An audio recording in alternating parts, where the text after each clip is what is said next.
for Miami, look, not everything's going to be 70, not everything's going to be 40, right?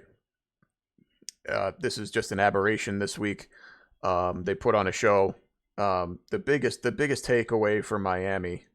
I explain things very well. Thank you. I try. I try to kind of. I try. I mean, explaining things is one way, but I try to kind of just relay what I feel like and give you my honest thoughts and opinions. I don't sugarcoat, or I don't try to like shock jock. I hate shock jocking. I will not just say things that I may or may not necessarily believe. I just will not shock jock. I will not. There are too many people in TV and in the media that do that already, that I don't watch. So, but I just try to shoot straight, right, and give you what I honestly feel. And how I feel about Miami's offense is they're really fucking good. They are, like I said, and it's not going to be 70 points every week, but they are a threat every single play. I mean, they have a ton of weapons. Tua is playing outstanding ball. The receivers are impossible to cover because they're so fast. Mostert adds the speed at running back. A-Chain adds the speed at running back. They've got all these weapons all over the place. They are the real deal. And their defense, it's fine. I think when Jalen Ramsey gets back, it's going to become very, very good. It's a depth. Having depth is a good thing, but it's only a good thing when everyone's healthy and you can rely on that depth, right? So when you don't have Jalen Ramsey, right, you've got to kind of stretch it thin a little bit. So it's not elite yet, but I definitely think once Jalen Ramsey comes back, this team, like I've usually, the Dolphins are one of these teams that I kind of avoid the hype with. I go, yeah, I'll believe it when I see it. But I am starting to see it with this Dolphins team. Like, you can see the firepower is there on offense. I don't know how you defend them week to week. And when they get healthy on defense, this is going to be a tough team to beat. And I think they get Buffalo next week, which is going to be a great football game. That's going to be must watch. Buffalo and Miami. That'll kind of set things up early in the division and in the conference. Because Buffalo is starting to hit their stride a little bit. We'll get into their game in a bit. But the flip side of this coin here is Denver. Where do you go from here, right? It starts out bad, then you compound it with another loss at home where you give up a bunch of points. So you start week 1, you start the grumbling. Week 2, the grumbling grows, and then you get your doors blown off here. You get embarrassed. You get shown up in front of the country.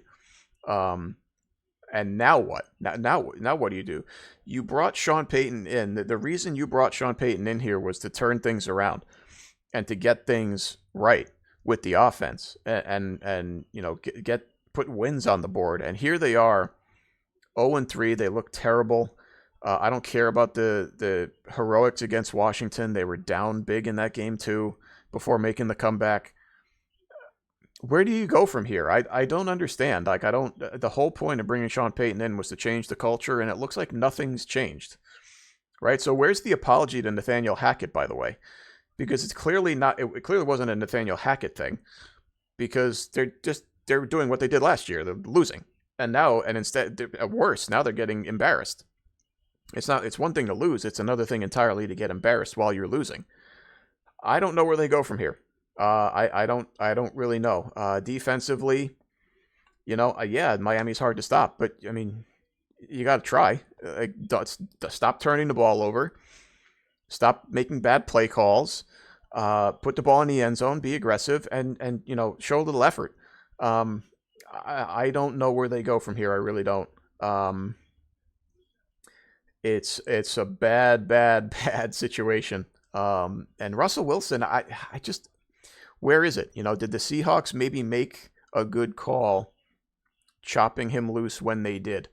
Maybe they thought that, the decline was coming, and maybe they saw it before it actually happened, and now it's Denver's problem. I don't know. But something is rotten here. Something is really, really rotten, and it's going to take a lot of effort to fix this. And I don't know how quickly they can get that done. winning changes everything, and if they win next week, maybe that, maybe some of it quiets down. But holy shit, is it going to be, you know, it's going to be a rough week in Denver because there's a lot to fix and not a lot of time to fix it in. Well, I'll be very interested in watching Denver next week now. I don't know who they're playing. I'll have to check. But I'll be very, very interested to see how they respond to this. Because this is, their back's up against the wall. Like, they have to, I don't care who they're playing next week. Like, they have to, if it's Kansas City, it doesn't matter. They have to win. They have to win, and they have to look like a competent football team. And we'll see if that happens.